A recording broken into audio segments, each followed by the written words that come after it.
Bangsa jin pernah diperdengarkan bacaan Al-Quran oleh Nabi Muhammad Shallallahu Alaihi Wasallam. Kisah ini bersumber dari hadis yang dirawikan oleh Bukhari dan Tirmizi dari Ibnu Abbas radhiyallahu anhu. Saat mendengar untuk pertama kalinya, jin pun merasa takjub dan tercengang dengan isi bacaan yang didengarnya.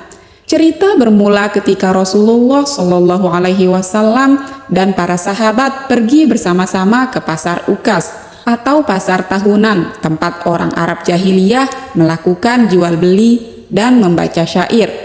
Sejak kelahiran Nabi Muhammad Shallallahu Alaihi, bangsa jin tidak lagi diberi kemudahan untuk mendengar berita-berita dari langit. Tidak ada lagi berita langit yang turun ke bumi untuk didengar mereka.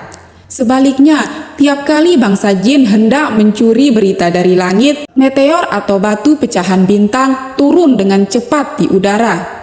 Meteor tersebut merupakan semacam panah Allah yang memang dipanahkan pada bangsa jin saat mencuri berita dari langit. Saat Rasulullah Shallallahu Alaihi Wasallam dan para sahabat pergi ke pasar Ukas, mereka melihat meteor melayang di udara. Hal itu pun membuat ada bangsa jin yang terkena panah dan mengacaukan situasi di kalangan jin. Mereka bertanya-tanya, apa yang terjadi? Pimpinan dari bangsa jin pun menyuruh anak buahnya untuk menyelidiki ke seluruh permukaan bumi di bagian timur dan barat, hingga salah seorang anak buah dari bangsa jin tersebut sampai di lembah Tihamah. Beberapa saat setelahnya, anak buah jin tersebut sampai di sebuah perkebunan kurma dan melihat rombongan Rasulullah Shallallahu Alaihi Wasallam dengan para sahabat. Didapatinya Rasulullah Shallallahu Alaihi Wasallam sedang melakukan sholat subuh, diikuti oleh sahabat-sahabatnya.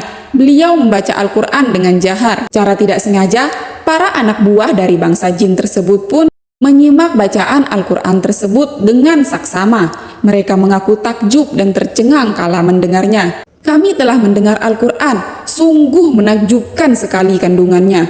Dia memberi petunjuk kepada jalan yang bijaksana, jalan yang cerdik dan benar. Karena telah percaya akan isi Al-Quran itu, dan mulai sekarang kami tidak mau lagi mempersekutukan Allah kami dengan yang lain, kata anak buah jin tersebut. Bahkan ketika mereka mendengarkan bacaan Al-Quran, ada yang berkata kepada sesama kaum jin, "Diamlah kamu untuk mendengarkan Al-Quran ini." Ketika pembacaan Al-Quran telah selesai, mereka kembali kepada kaumnya untuk memberi peringatan. Mereka berkata, "Hai kaum kami, sesungguhnya kami telah mendengarkan kitab Al-Quran yang telah diturunkan sesudah Musa, yang membenarkan kitab-kitab yang sebelumnya, lagi memimpin kepada kebenaran dan kepada jalan yang lurus. Hai kaum kami, terimalah seruan orang yang menyeru kepada Allah dan berimanlah kepadanya. Niscaya Allah akan mengampuni dosa-dosa kamu dan melepaskan kamu dari azab yang pedih. Dan orang yang tidak menerima seruan orang yang menyeru kepada Allah, maka dia tidak akan melepaskan diri dari azab Allah di muka bumi, dan tidak ada baginya pelindung selain Allah. Mereka itu dalam kesesatan yang nyata." Quran Surat Al-Ahqaf ayat 29-32.